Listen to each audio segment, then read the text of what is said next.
I'll tell you this. What's up, Ryan? Hey, it's good to be back. Thank you so much, Jeff. It's always great to be able to see you and connect and talk about Star Wars. Absolutely, dude. So just before, what I was saying is, I think your microphone might be a little close to your speaker, because last time I didn't notice it till the end. There was a bit of an echo happening, just a little bit. We'll see it happen. Okay. If it happens this time. No big deal. Okay, I will be careful. It's all good. But yes, dude, it's good to see you too. And it's so funny for all those watching. Ryan and I were literally having a conversation, or a periodic one-on-one where we get together anyway for work stuff a couple of hours ago. So we jump on, we're like, oh hey, it's like we just saw each other. Oh wow. Yeah, it's like to rob a line from Star Wars. Didn't we leave this party? This is it's funny because it's like we ended our day. I think that was for you and I both. That was our last meeting of the day, and then coming into this, now we're starting the evening, and it's with the Kessel chat. So it's a great way. It's a perfect way to end the day, start the day. Exactly. And we already have our first guest here, Rich. We got a couple folks watching. Rich, thank you for being here, man. Thanks for jumping on the chat. It's good. Hey, welcome.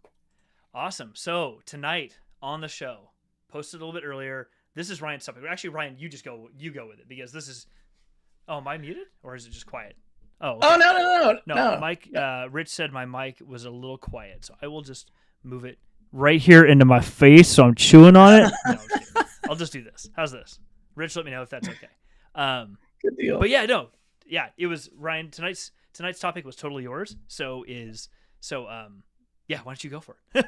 So I thought this would be fun for us to talk about. Like in the last couple of episodes, episode 9, 8, and 7, we have been talking a lot about like the movies. We've been talking a lot about the television shows, and I thought, why not spend an entire episode talking about the Star Wars that we like that isn't inside of the movies and isn't necessarily inside a television show. And one of the things that I think you and I both really like a lot is the video games. And how that's been such a big part of our own like Star Wars fandom. And I really liked how, like, I mean, I will say, like, these topics just like pour right out. Like, we were on this was us talking earlier, and we were already like knee deep in this conversation because there's so much like great Star Wars video games. There's great like Star Wars books. And I don't mean just like the comic books or the other books, but we started getting into things like, in addition to the Star Wars games, Star Wars video games, we talked about things like I'm a huge fan of the visual dictionaries. So we wanted to talk all about Star Wars out. Oh yeah, see, Yes. So yeah, like we're both big fans of the side quests of Star Wars. So I got to ask you, Jeff, because we were talking about this in our call earlier today about, and we were also doing work, if anybody's watching. But we were talking about kind of some of our first Star Wars video games, our favorite Star Wars video games, and you had one that was your favorite. Why don't you start there? Oh man, I think I had mentioned two of them, but I'll pick just the one. I'll just do the one, and it's the classic Knights of the Old Republic, KOTOR. That game was my jam. I think it was the first time I played a game where I realized, and I played it on PC at the time. It was the first game I realized that the type of game I like to play. So I used to go to LAN parties and stuff all the time. My friends and I would host LAN parties, and that's a longer story too about how that even came to be. But like lots of like back when, for anybody who was like played LAN parties or like first-person shooters back in the day, like there was Half-Life, and then there was all these mods for Half-Life that you could just, there were special ones you could download and install, and one of them was called Counter-Strike. It was not a standalone game. It was a mod you installed into Half-Life as its own thing with like just a handful of maps that you played for LAN parties or whatever. It became its own game later on. But we would do things like that, and those were fun events, but I never really enjoyed, like I wasn't going to go home and play those games. Like they weren't my thing.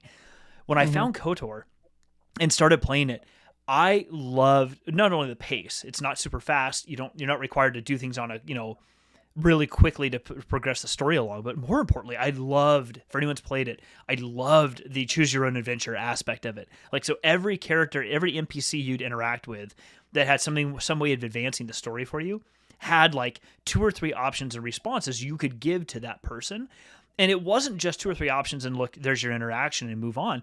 Those 2 or 3 interactions actually shaped your relationship with that NPC, which shaped how you got quests. It shaped how the game played. And I think there were actually, the ending of the game was the ending of the game. But throughout it, the path you took would be shaped by your responses and your interactions with these people, and would either almost like reputation gain or loss would change which groups might be good or bad from your perspective and how they're going to treat you, whether you can buy stuff from them, what have you, based on how you actually respond. If you're a complete, asshat every time you respond back to them in whatever the worst possible option was, they're going to treat you like that the entire game. It'll be hard to do things. You get in more trouble, etc.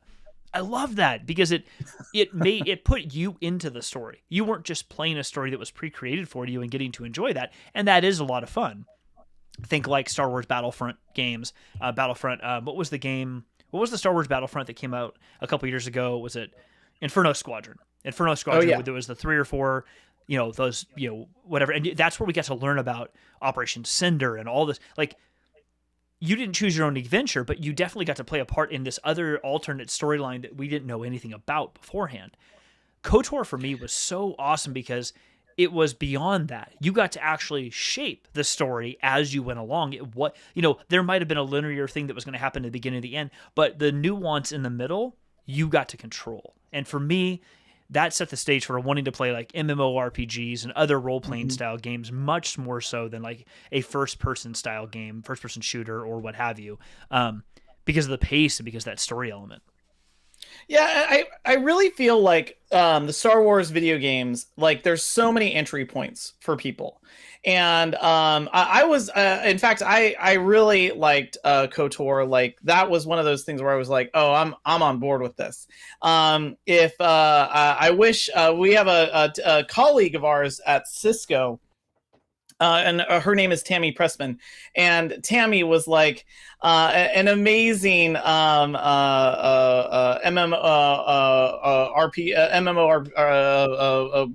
playing game player, led like these amazing groups online. If you're out there, like you taught me everything that I needed to know about that. But one of the things that is really great is that there were also like a lot of really fun games. And when I mean fun, I mean painfully hard games when we were kids. And so I was sharing this with Jeff earlier. I have a hard time letting things go. I have my original Nintendo games right here, which I'm more than happy to flash up my original copy of Legend of Zelda. But one of the games that I bought back from Home Video in Manteca, California, for I think maybe $5 is Super Return of the Jedi, which is for the Super Nintendo. One of the hardest games I've ever played. To this day, it's still hard to get past the speeder segment at the start of the game. Try to get through that with all of your lives intact. But I loved like all of the little crazy hard Star Wars games that were like available on Nintendo or Super Nintendo. Like there was the original Star Wars games, and they had Star Wars, Empire Strikes Back, and Return of the Jedi. And those all came out for NES, and they were crazy hard. They were impossible to beat. The NES Star Wars was one of like the craziest. I honestly don't remember the part in Star Wars where Luke ends up in anti-gravity in a part of the Death Star that's covered in spikes, but apparently that happens because it's inside of the game. It just takes off. It isn't so hard to beat. And so, you know, you played that game, and then the Super Nintendo came out, and there were suddenly all of these other games, which of course were all Super Star Wars and Super Empire Strikes Back. They loved the my Super, favorite was the Super pronoun. They freaking Jedi. love that. I loved Super Empire Strikes Back too, and you got to play all of these different characters. You could be Luke with his lightsaber and this crazy spin attack that was like a Metroid like attack. Or it was, you know, you could be Chewbacca, you could be Princess Leia in her bounty hunter getup, and all of that was just so cool. And those were some of my favorite games when I was a kid. And I'm going to ask Jeff if you might remember this one. There was a game that I spent hours and hours and hours on my computer. You know, my Packard Bell 486. It was the X-Wing video game series. And there was the X-Wing series, and then they had a companion where you could have an extension, and it was TIE Fighter. Yes. And I wonder if you ever got a chance to play that too. It came in like 5 floppy disks, and they weren't the floppy ones, they were the 2-inch ones, and I'm dating myself here, 3.25, but they were 3.5. that was like one of my favorite games. 3.5. Yeah, there were 3.5. 3.5. Thank you. 5.25 and 3.5. Come on, dude. No. I know, yes, right? I totally remember the game. Not only do I remember the game, it came on the heels of me just completely like being a total suck at Wing Commander, which I had for was it a Packard Bell? It may even have been a Packard Bell Pentium 166 with MMX. Oh, wow. Hey, you were rolling hard. I had MMX, whatever the hell that actually meant. I still have no idea, but they sold it as an amazing thing at the time. My Pentium 166 with MMX, and I played Wing Commander, and I was just horrible at flight games. I even got this beautiful Logitech joystick. The damn thing was monstrous. And I was like, it's got a handle, and it was a grippy thing, and I'm like, this will clearly make me better. It did not. And then I got the X-Wing game, and I was so excited to play this Star Wars X-Wing game. And if I thought I was going to be somewhat better at that, I was also incorrect. It was so bad that I played it like 3 times, and then I threw it into my closet and I didn't touch it again because I was like, this is terrible. Because I was it was just that the controls, I was not comfortable with like the X-axis, X and Y, Z-axis stuff, and I couldn't get my head around it, and oh my god, dude, it melted my brain and ruined my 15-year-old patience, and that was the end of it. It's a crazy hard game. I was terrible at it. I spent all of my time. By the way, I see Rich just called out Amiga. Thank you very much. This is a good call out. There was so much work that went into, like, if you wanted to get all the medals for the campaigns in the X-Wing series. And so I would just like pour so much time into trying to do this. I'm surprised I made it out of school, because it was, I don't need to read Great Expectations. I need to beat X-Wing. I mean, and I think that's an objectively true statement in general. Honestly, no one needs to read Great Expectations. It's terrible. It's a symbol tome that means nothing. So I'm playing X-Wing like all the time and just getting nowhere fast. And to this day, I still think about how, man, those A-Wings have no shielding. And when I was at Galaxy's Edge, that was my first, they had an A-Wing there, and I was like, oh, the A-Wing. Oof. That is not the one you want to fly. No. You are gonna those concussive missiles don't do anything. So I loved that X-Wing game. Of course, I kind of moved on. I played the KOTOR, but there was a couple other games that I love, and I'm gonna just kind of put this out there and hope that someone else can remember this. But when I was a kid, there was an arcade that was in a town that was not far from where we lived. And so I used to go to that arcade, and they had all these really cool games. They had a Star Trek The Next Generation pinball game, which is a dream of mine to own one day.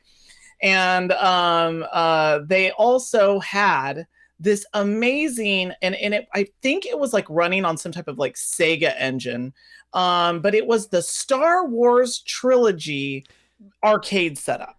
And you could play any one of the movies, and it was like the most like true to life thing that I had ever seen. It was so cool. You could play the Battle of Hoth, and of course now when you play the Battle of Hoth and anything like, even the GameCube had games that looked amazing when you play the Battle of Hoth, and you're, the little speeder, snow speeder, and you're, using your tow cable, and you're trying to make sure Dak makes it out alive. But the game was one of the best graphics. It was one of the best. I drained quarters and quarters and quarters into that machine. And if anybody out there had a chance to play that game, it is by far one of my favorite Star Wars video games experiences. And I'm sure you can find the box online. They never were able to port it successfully into like a video game system. And so you can only find it in arcades. So even like they couldn't even make an emulator out of it. No. And I almost think it's because it was such a big, like, graphics heavy game. Like at a time, when there we go. And I'm sorry, I think I might have cut out there. But if you would go to things and some of the games would be more polygons, so like you would see like someone's arm and it would be like a cube. And this game was smooth. It had very like no rough edges. And you even had like a lightsaber battle against Darth Vader. You had a lightsaber battle against Boba Fett. Holy crap. it is still like you can find YouTube clips of it.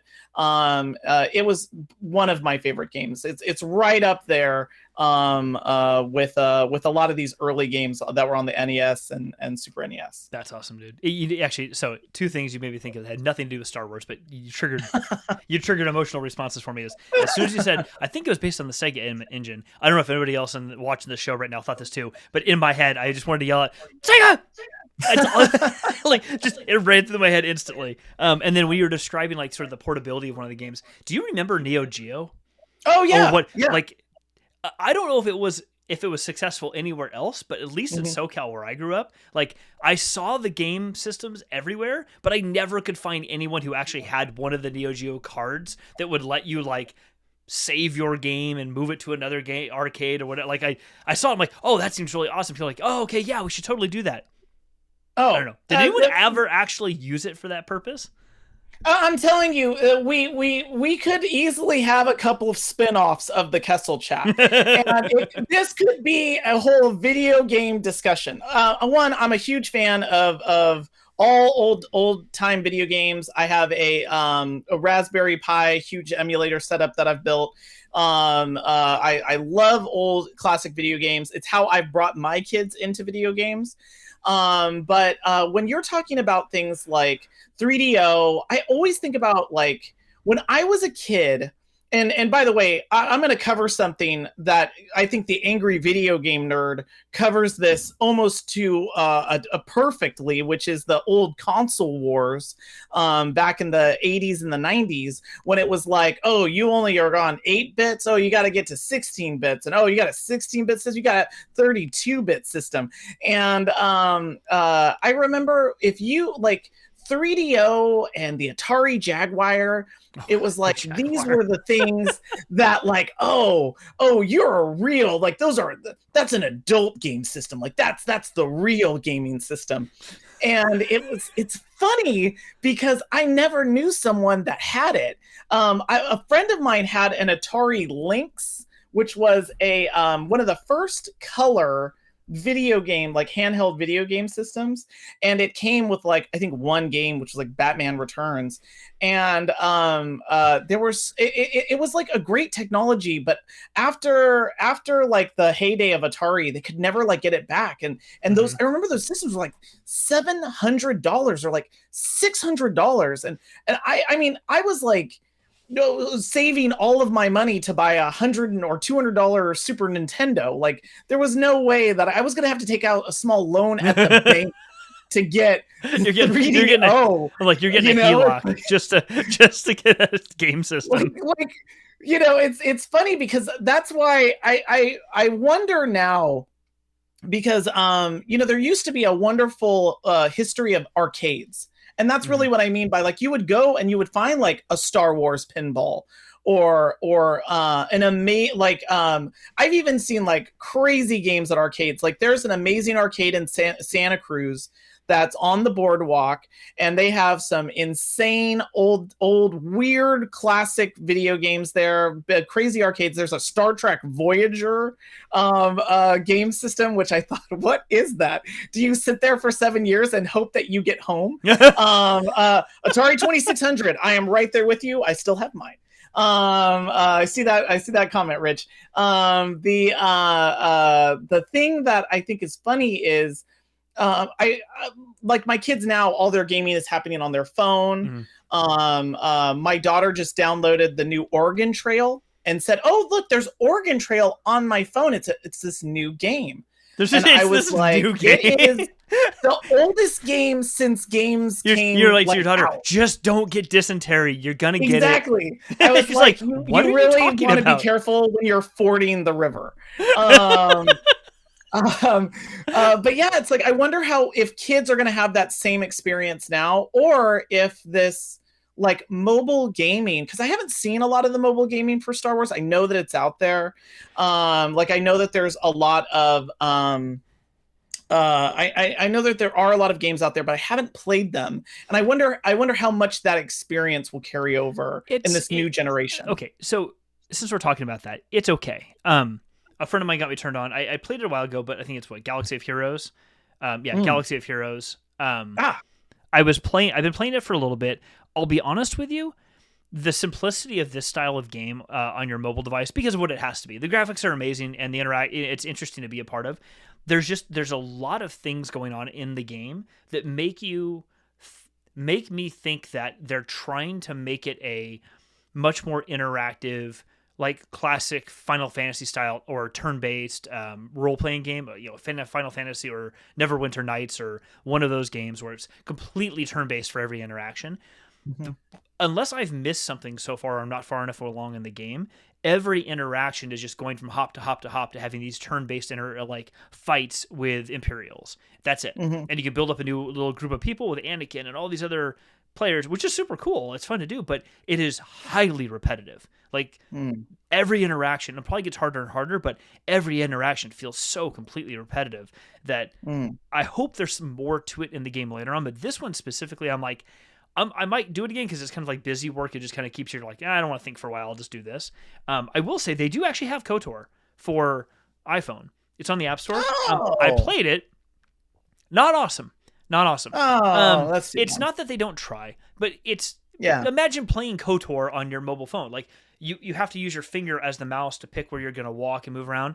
And so it's not that you can't do it. You just have to be really okay with the interface and the experience being much slower because you can't move as quickly as you could on your keyboard and mouse or whatever. So it just is kind of a different gameplay at that point. It's not bad. It's different in a way that it made me feel like, okay, it's taking me so long to do something that my energy level starts to dissipate by the time I actually get to the thing. I'm like, okay, I don't know if I really want to play this anymore because I can't get to the next action quick enough to make me feel like I'm continuing the game. It feels like my game's just kind of dragging. I'll go back and try it again, but it was a little, I don't know. The port just really wasn't what I was expecting for a mobile device. On my iPad, my big iPad Pro that I bought, the first generation one a few years back, it was a little different because you had more to work with. But on my actual iPhone, the last time I tried it, it was a little, I don't know, it was just a little off. Yeah. And I find that there's just this really small amount of delay that happens when you're trying to move. You're trying to move your finger and it's trying to sense where you're wanting to go. I have to say, like, this is where I feel like this is where the generational break is, I guess, because I can't give up the classic gaming. Like I'm still upset that my light gun doesn't work on this TV back here. I really love classic gaming. I have all of my kind of favorite controllers. Even I worry about when those controllers will break because they're such a big part of how I enjoy playing the game. Yeah. For the Raspberry Pi emulator that I built, the thing that I did was I bought USB versions of like the Nintendo controllers and even a Super Nintendo controller. I don't know, maybe it's just that it doesn't have, more than 25 years of wear on it, but it just is missing that it just wasn't like the real thing. And so I was already looking into, because I do not want to, because I still have my old game systems and I don't want to modify my original controllers because I know that you can make that into a USB. But yeah, I'm so worried about when my NES Max controller is going to go out. And again, this is I want to disagree with Rich. This is me talking about what old people still like. So I'm sure there's people out there that collect things like vinyl records. This is my vinyl records. This is my the thing that I really enjoy, and it's so great because there are so many awesome Star Wars things there. Did you get a chance to play? This is generational. Did you get a chance to play Shadows of the Empire on Nintendo 64? No. So, but okay. To be fair though. When I was growing up, my parents, I never owned a game system. The first game system I ever owned was one I bought. It was a Nintendo 64. I only could have, I had the game that came out was 1080p. I think it was the snowboarding game that came with it, Oh which yeah, yeah. I wasn't my thing, so I got bored with it, and I couldn't afford at the time to buy another game. It was like 6 months later that I finally bought GoldenEye, and then I just played the hell out of GoldenEye. Like that's the only thing I would Yeah. play. But I never could afford another game, and I didn't know what else to actually look for, so I ended up not having that very long. But like Mhm. most of my life, like the closest thing I had was my neighbor across the street had a Super Nintendo, and so we would play his, or classic Nintendo and then Super Nintendo. Or my cousins had a ColecoVision, so a ton of Burger Time and stuff like that. But I didn't have a lot of those systems growing up, so it wasn't until later on in life to go to an arcade and actually get to play these things in an arcade, or actually as an adult get to play systems like the Nintendo Switch and whatever else. So I didn't get a lot. I didn't get a lot of exposure to that when I was a kid. I'm aware of them because I've looked into them and like I understand what they are, but I just didn't get to play them a lot. Now, I didn't get to play a lot until I could actually buy my first computer. Then I could like go to a Aware site or wherever and pull down a game for free, and then I could play whatever the hell I wanted. But I still couldn't afford to buy a ton. To go to Fry's and kind of just walk around going, oh, and that was about it. No, it's the truth though, and like I know this is gonna sound funny, but I almost kind of like I harken back to very simple games, like I did not have a plethora of video game systems. We had we had of course the Atari, we had 2600, we had the NES. I sold half of my NES games to help buy a Super Nintendo, which to this day, I'm upset that I did that. I'm still upset that I sold Mega Man 2. I feel like I've betrayed it. It was one of my favorite games. How did I sell that? So I do have a lot of those old games, but then once the game systems like N64, I got an N64, but then I just kind of like I almost got left behind in some of these games. And so I find myself really enjoying, like in the Star Wars games are a really good example. I find myself really enjoying some of the simpler Star Wars games. And I mean, we have like Breath of the Wild, for example, and that's like, it is a breathtaking game. It is artwork to play. It is unbelievable. It is objectively amazing. Yeah. But I will say though that some of my favorite Legend of Zelda games are still things like A Link to the Past. It's my all-time favorite game. I love Wind Waker. I love the exploration elements, but I love what Star Wars did with the Lego Star Wars series. And I know that those are very simple games, but I thoroughly enjoy them. Well, and Matt, actually, he's with you. Matt Saunders said a little bit earlier, the entire Star Wars Lego series owns. They are amazing. Like the Lego Star Wars are amazing. The Lego Lord of the Rings games are amazing. Oh, yeah. I mean, they're all done so well. Like enough campiness in the game to match that like Lego like humor they do in their content anyway. And then you add that to a game and it just makes it super cool. No, and I mean, I'm like a video game completist. Like I love all of the little side quests that are inside of the Lego games.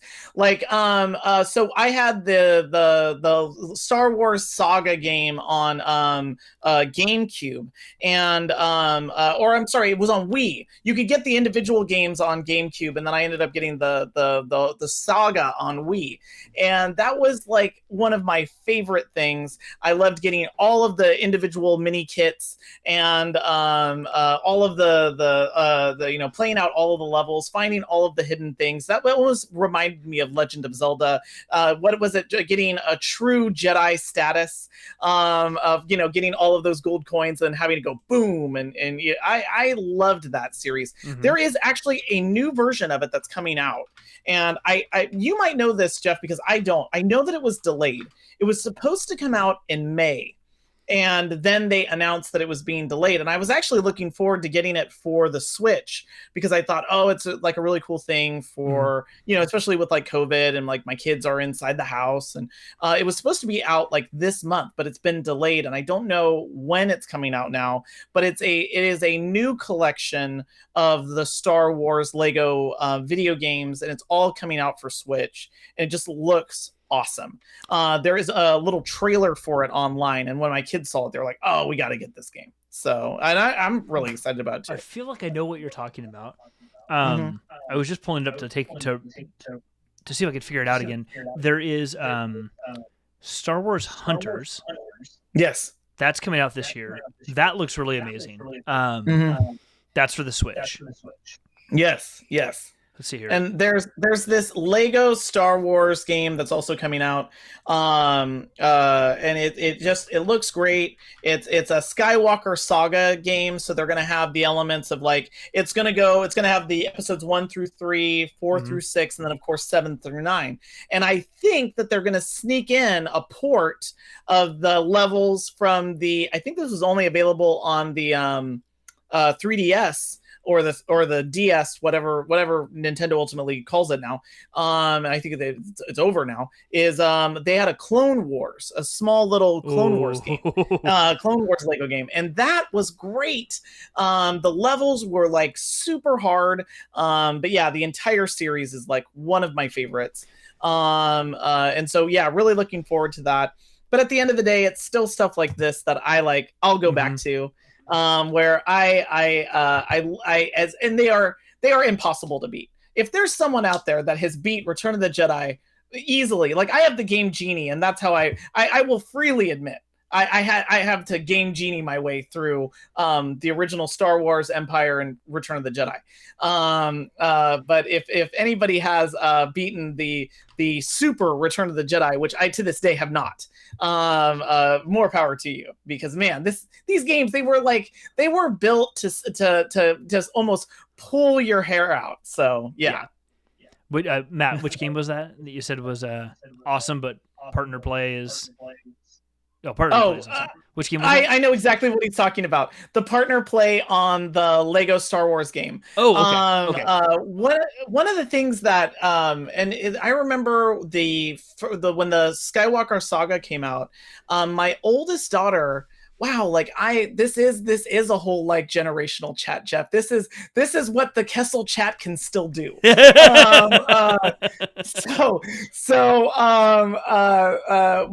My oldest daughter, I want to say she might have been like 5, and she was really excited about playing the game. And when you in the Lego Star Wars, the Skywalker Saga game, you can the Saga game, you can free up a level where it's almost like a build area where you're like it's great for kids to kind of learn how the game works. My daughter and I, the beginning. I'm sorry, go ahead. I was gonna say like the beginner zone of like any MMO, where there's the beginning zone where you have to like just get yourself ready and like get familiar with the controls and all that.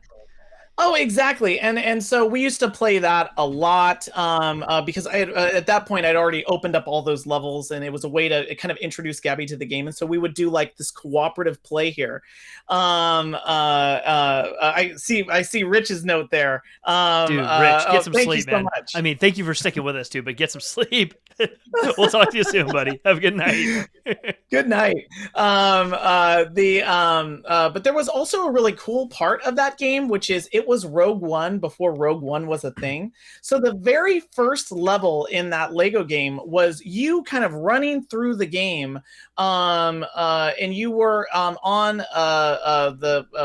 what is it, Tentative 4, Tentative 5. You're racing to basically get the Death Star plans like through the ship, and you ultimately lead to that scene right here. And you're getting chased by Imperials, and it's almost like you almost start at the moment before Star Wars starts. And it's if I'm right, that's like a secret level after Episode 3. It's Star Wars before it's Rogue One before Rogue One. That's wild. Yeah, that's so cool. Yeah, and you've got me thinking that I need to go back and like find some of these games. Actually, I was just looking up, but I will get distracted now. Looking up some of the Lego Star Wars stuff for the Switch. My son is hooked on Breath of the Wild. Like my wife had him super into Animal Crossing, New Horizons Animal Crossing, and it was great until he thought, well, maybe I can try your game, Dad. I'm like, no, I don't think you're gonna be able to play the game mechanics. He's 5.5. Like the game mechanics might be a little off. Nope, he is obsessed. Like we have arguments all the time about like him stopping and like it's I'm like I need to find something else to get him into because he's a little like obsessy pants about playing Breath of the Wild on a regular basis. I'm like maybe we need a Star Wars Lego game that's partner play, so we can do it together. And then I can give a timer and say, okay, now we're done playing, because right now it's really hard to get him off of Breath of the Wild. I get it, because for the first 6 months or so that I had the game, like, it was really hard to get me to stop playing at any point, because you just get so completely sucked into it. But I'm like, okay, my 5-year-old dude, it's probably time to take a break from a game for a little bit. I will confess something. Your son and I, we are alike in this way, because it is like, once I get into a game, it is hard to pull out. It is hard to stop playing these games, because especially Breath of the Wild, which is so immersive. I was like, oh my gosh, I have to stop playing this game. Otherwise I will be convincing myself to be going to work. And my kids really like food, and so I need to keep my job so that way they can eat. And these games today are so great. Like, they really are that amazing immersive experience. Breath of the Wild, like all of the Legend of Zelda games. And in fact, I would hope that Star Wars is kind of looking at that and kind of seeing a certain amount of opportunities. And I know some of these very recent games that have come out are starting to kind of move in that direction, where they are kind of an open universe. Fallen Order, thank you so much. I have not played Fallen Order. I see Matt bringing this up. I have watched clips of Fallen Order, some of the cinematic sequences that are in there, the cutscenes, and it is so good. I was this is like with a lot of the shows, I'm always having to choose between my desire to sit down and then become totally binging out on this, oh, I've got to play this all the way through, or I've got to watch that series all the way through, versus oof, I got to go to work today. I know. I'm super bummed about Fallen Order, because as of at least the last time I looked, it's not on the Switch, and the Switch is just the only thing I have right now. And my even Macs just don't play games like that really well, even if it's available on the Mac. But I've watched because I at the time, well, I can't buy it on the Switch. I guess I'll have to find some other way to consume it. And so I went and found a few different YouTube streams where all they did was basically stitch together all of the cinematic cutscenes from all of Jedi Fallen Order. It's like an hour and a half to 2 hours long. But I sat back and just one Saturday, we were doing some stuff. My son just kept taking breaks and watching that. And just watching the cinematics and the story that it progresses, I love. I'm like, I want to play this game so bad, but it's a great game. Bring it to the Switch, and then I'll play it all day long. Oh no, totally. I mean, again, my PTO is calling me to play. It's funny, because it's that's where it's double down there, invest in that story, because Legend of Zelda figured out how to do that. That's really where these stories do their best work, is when you've got these really great characters, you make the world really big, and it's something that you can explore and live in and make choices that then affect the nature of the game. So something about that game, from the cutscenes I watched, or from watching the cinematics but not having played it, it got me thinking that game specifically does something you and I have talked about a couple different times, which is we get to see through lines in Star Wars in the game. In that case, what's his name? Darth Vader is in it. He's not in it a lot, but he is part of the game. And you get to see his Inquisitors. And so we've seen the Inquisitors in Star Wars Rebels. We've read about the Inquisitorius in publications. Jedi Fallen Order is only the second place you have to actually get to really see an Inquisitor kind of be part of this new canon that Disney's put out there. And so I love that. And I love that the through line is Darth Vader. He keeps showing up. But what I like about the story, Matt, to your point, that it's maybe a little short relative to other types of games. That's a really good point. The thing that I actually like about that concept is we know these stories, or we can infer these stories of Darth Vader seeking out Jedi and trying to wipe all of them out, all the ones that are still out there someplace. But we never get to see it. There's been books in the past where they touch on it here and there, but you never really know how many Jedi or Padawans actually survived. We don't know. They're going through it, trying to find them. It could be 10,000. We really have no idea. And so I like this idea of getting to see sort of a point in time story. It has enough richness. We get to see another through line in Saw Gerrera, because he's showing up everywhere. In the new Bad Batch series, we see Saw Gerrera in the second like in the first or second episode, he just pops in right away. And I like that because when the story ends in Fallen Order, we've now brought in a Dathomir Night Sister as part of this, as part of the character base. So she's part of it. Has nothing to do with the others. All of her other sisters are dead. So this happens obviously way later than what we've seen before in Clone Wars. Yep. She's there by herself. We've seen a Dark Jedi, not a Sith, but a Dark Jedi, someone who's fallen to the dark side and has had to be defeated. And then what was a Jedi didn't fall, but like separated, disconnected herself from her own Jedi powers and reconnects a little bit towards the end of the game. And then another Rando. And we just get to see this story happen. And the story concludes with this thing that you think is going to be profound. And they're like, no, you know what? It's better for us to let this thing just go and let's go figure out our own path. Great. And I love that because it doesn't have to be any more than that. It can just end there and we can be left to the imagination. Could you do more? But yes, you could always do more. But to me, it's almost like those TV series that end and you're like, oh, that was amazing. And then they do another and they're like, oh, well, no, you didn't need to keep going with that. Just let it go. Like it could end there and be the cliffhanger where you're like, oh, I wonder what that could be. And it doesn't need to be something else. And I kind of like that for Fallen Order, that it doesn't need to be more than the story provides, because the larger events of Vader and all these other things we've talked about, they're still going. This can just be that one story you got to open up a door or a window and look in and watch it for a minute and go, cool, that was a good story. Let's just go put that aside. Other stuff is now happening. I totally agree. I mean, it's like no one was saying, and it's like I feel like this need for perpetual sequels has really been like a part of this modern generation, because I feel like no one was like, you know what, we need Moby Dick 2. like another symbolist tome. The thing that people want is they love a great story and then they want it to continue. And I'll give a really good example.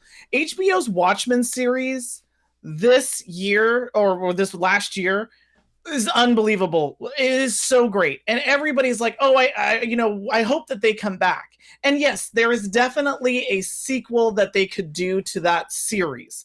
And well done, Damon Lindelof. You have redeemed yourself from Prometheus. But the Watchmen series is like startlingly good, and it ends in a way where it's like opens up all of these things. What does this mean? Where can this go? And I'm not going to give any spoilers because I don't want to spoil it, because it's so great. I hope that everyone's able to experience it. But the end of that series is so amazingly good, and it's okay if it ends there. It really is. Like sometimes stories can just end and we can be left with that. And it's when we start to demand more out of it that becomes an artifice. Yeah. And so I always love it when an artist is like, no, it's over now. You could easily be like, you can even look at children's stories. Like my kids are reading Charlotte's Web. You could do, Wilbur 2. But it starts to become, unless there's a story that that you want to tell, you don't need to tell it. It's very rare to me when you get that echo that can overtake that follow up, the sequel that can really join its original story and make it worth its weight, like Empire. I like that these games are like this. It's why I like Fallen Order is a good example. Yeah, so I think it's why I like so many of like Neil Gaiman's books, or even like Daniel Suarez, where some of the books you could easily foresee having more, or I can want more, but I like that it just ends right there. It's like we're gonna like, and it ends in a way you're like, oh man, can you just give me like one more step? And it's like, no, that is the story. There is this story where where that author ended. This particular part of that character's story is now done. There might be a new one. So this is something, okay, I know this is not Star Wars, but I love Philip Pullman's his Dark Materials. I love, absolutely love it. And the TV series that HBO has been doing has been a stunning representation of those books compared to the original movie. Was entertaining in its own right, but it was not great. It was just an entertaining movie. This TV series has been pretty damn true to the story. Like with some tunes and tweaks, it's been pretty damn true to the story. But what I love is there's actually a follow-up series, and it started publishing 2 years ago. And the first book in that series, called La Belle Sauvage, is with Lyra as a newborn. She is in a bassinet. And and it's literally the tale of these two characters who are kids, like a 12-year-old and a 15-year-old, getting Lyra when the great flood of London happens that we hear about in The Golden Compass, gets her to her father, and then we are left there where the baby is left at Jordan College. And then the next book, which I think I've ordered, comes out sometime this year, Lyra is like 22 years old. So it's not actually like a sequel series. It's he calls it an equal series because it's filling in some additional things that we don't know about the story, like how she got where she was, like 9-10 years before that point. And then the next book is long after the events of The Subtle Knife. The Subtle Knife is done. It's not The Subtle Knife. Sorry, The Amber Spyglass. The Amber Spyglass is over. Those events have happened. She was like, 14, 15 years old when that happened. Now she's in her early 20s. Like, it's long gone. It's a different thing altogether. And then there's another book that will happen where she's the main character, but it happens slightly after that, and it's a different tale altogether. And I like it because it is carrying some characters over, but telling very different stories at different points in that character's life that that have something to do with the original because we're based off of it, but isn't a continuation of that original story. That original story is a done story. It's over. It's completed. These are their own equal stories, just happening to center around a similar character. And the idea of that I really enjoy because it doesn't need to retell this or continue that story's over. Something else can now come from that point. Yeah, I love finality in a story. Mm-hmm. I love the feeling of like catharsis, if that makes sense. Mm-hmm. I really that's what hits me in a really great story. And I'm going to bring up another children's book, but Stuart Little. Oh yeah, we're jumping around from his Dark Materials and HBO's The Watchmen, and now Stuart Little. But it's a great model for you can end a book in a place where the character is in a place where that story should end. And I think Stuart Little is it's almost ends kind of on a sad but hopeful note, where he's driving off. He doesn't know if he's ever going to get to where he wants to go and find his friend. But I think the last line is, but he feels but it feels like he's going in the right direction. And that's okay to end it like that. Even Star Wars, as just one movie, now of course A New Hope, but as Star Wars is one movie, is a story it's okay to end. And I like when you confront a story and you say, what's a thing that we want to tell? What's a new story we want to tell? Yeah. That's how you go from Ridley Scott's Alien to James Cameron Aliens. Like you can reinvent a character, almost have it exist in a very similar universe, but it's a new story that you want to tell rather than a retread or a soft reboot, where you see that soft reboot happening all the time. Yeah. And that's why it's like I love the risk of saying the end, not the end question mark. No, like done. But actually providing finality. Yeah. And then if you want to tell a story in that universe, like the example that you were telling, perfect. Go for it. Yeah, a couple examples of that. One Star Wars, one not Star Wars is Neil Gaiman's The Ocean at the End of the Lane is very much that way, where the way that it ends very much feels like, to me it's like, wait, what? This is how okay. Like, and I don't mean that he doesn't provide an ending. It is an ending. The book is over. Clearly, that story has been told. But when you get to the end, what you thought would have been the ending is very clearly not the ending, because what he's actually seen, what he thinks is the ending, and he remembers, has actually re-happened to this character several times, because the characters he's interacting with as the main character are sort of like beings that are perpetual, and they have like this infinite life, and he is a normal person, and he doesn't. So as he grew up and he has encountered these characters repeatedly in the same place, he doesn't remember it because they're the type of things that you're not going to remember.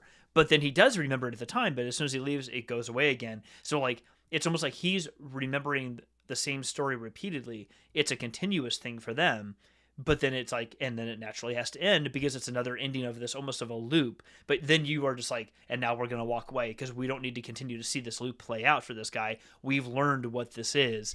That story is now done. And I like it because it doesn't feel done, but when you think about it, it's like, no, but it is. But it is actually over. And I think Rogue One in Star Wars is another great example of that, because the way that because it's not just one self-contained movie. Like, that's an easy thing to see. It's a single self-contained movie that's one story. That's obvious. But I think the end of that movie, when we see the plans transfer to the ship, the Alderaanian transport ship, and Leia gets it, we don't see the Star Destroyer following it yet. We don't see it being shot at yet. We see it get away. We see Vader stand there and in the airlock and close his lightsaber, and we see, what is this? And she says, it's hope. And that's it. We know that there is another story to tell, which is what became Star Wars A New Hope later on, or just Star Wars when it was first released. Like, that is a new story that picks up where that one left off, but it's very clearly this story of Rogue One finished here, and it was its own thing. And then, in my opinion, Star Wars A New Hope, while it may have picked up from there, it's now telling a different story at that point. There's a through line, which is the plans went from here to here, but to me it's like a relay race. The stretch of road that one racer had to go through, and the things that person had to deal with to hand off the baton, happened to that person. That person's story has now been complete. That racer is now done. We're not going to see that person again. This is a new tale with a single through line that continues, but the stories are different stories at that point. And I think that's why I go back to Rogue One so often, because it's like, it's its own thing, but it has a finality to it that does fit into the larger universe and tells you a lot of other things. But we don't need, we might learn about, we're not going to learn about Jen Erso really again. We're going to learn about Cassian Andor in his own series later on. But we're not going to, Jen's gone, her character's done, and that's fine. Like, that is okay. She doesn't need to continue. There doesn't need to be another part for her to play, or anyone in that story, KSO or any of the other characters. There doesn't need to be more parts for them to play just because people want to see them around. Like, they played a really good part in that tale overall.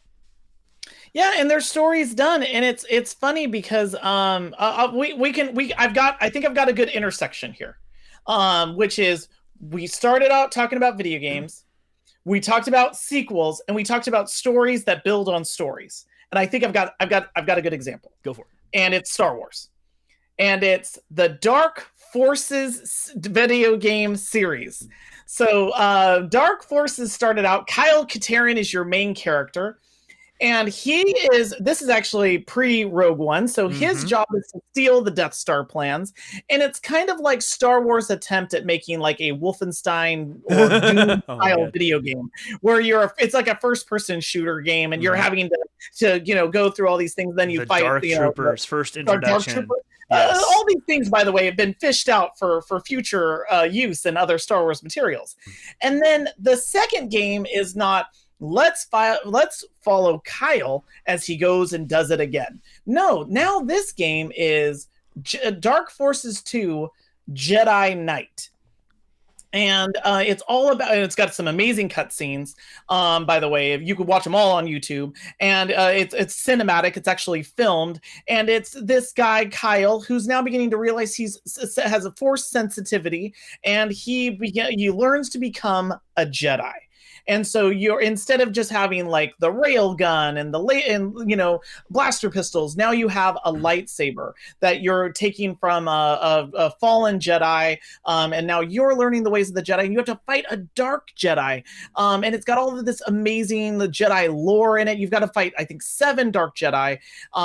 It's the Scott Pilgrim of video games, where you're fighting all of these dark Jedi, and then finally you either make a decision and fall to the dark side and become the new emperor, or you choose the light side and you restore the spirit of the Jedi.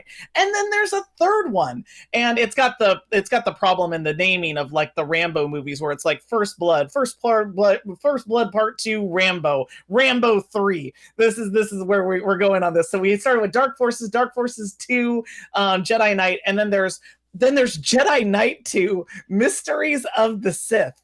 And I thought that you were about to one, say Electric Boogaloo, and I was like, okay, I'm oh no, done. totally right.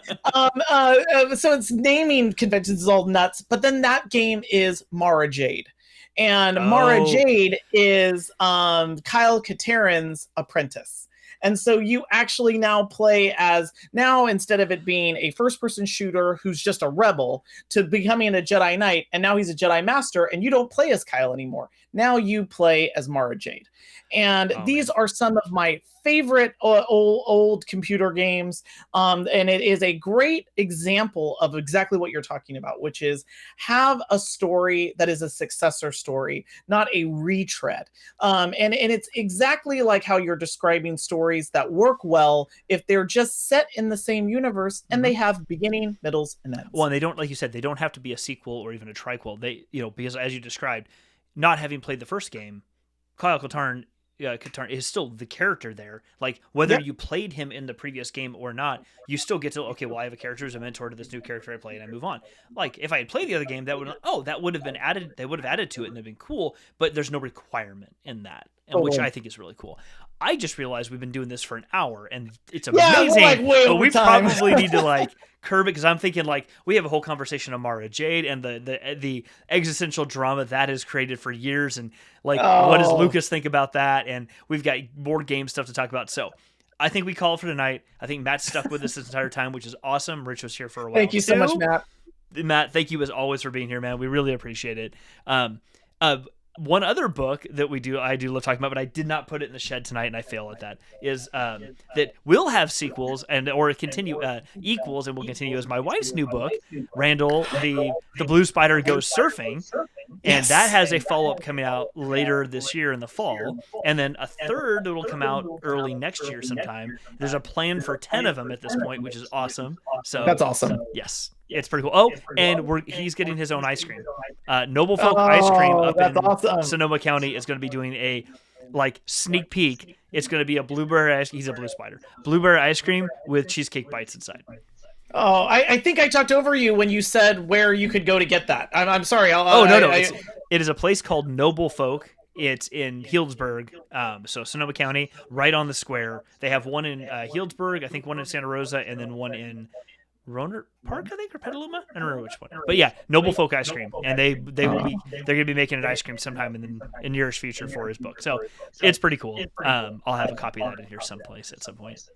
Oh, right on. Good deal. And especially now that things are starting to get back to normal and everybody's getting vaccinated, or as everybody keeps saying, double vaccinated. It's 2 shots. But it's good to get back out there. So that'll be a nice little day trip up there, and yeah, that's exciting. Well, listen, Ryan, ice cream. Where can everybody find you? Oh, everyone can find me at Ryan Rose. So if you've enjoyed us talking about video games and Star Wars, and if you're interested in knowing my favorite Star Trek: The Next Generation, episode, I am on Twitter, and I'm often talking about things like that and also technology. So happy to connect there at Absolutely. Ryan Rose. Absolutely. You can find everything about the Kessel Chat on all the social medias at the Kessel Chat. And then I'm at Jeff Bultech on Twitter and Instagram and all the other places too. Thanks everyone for joining us. We really appreciate it. Matt Saunders, thank you for being here, man. As always, we appreciate it. Have a lovely night, everybody. Hey, good night, everybody.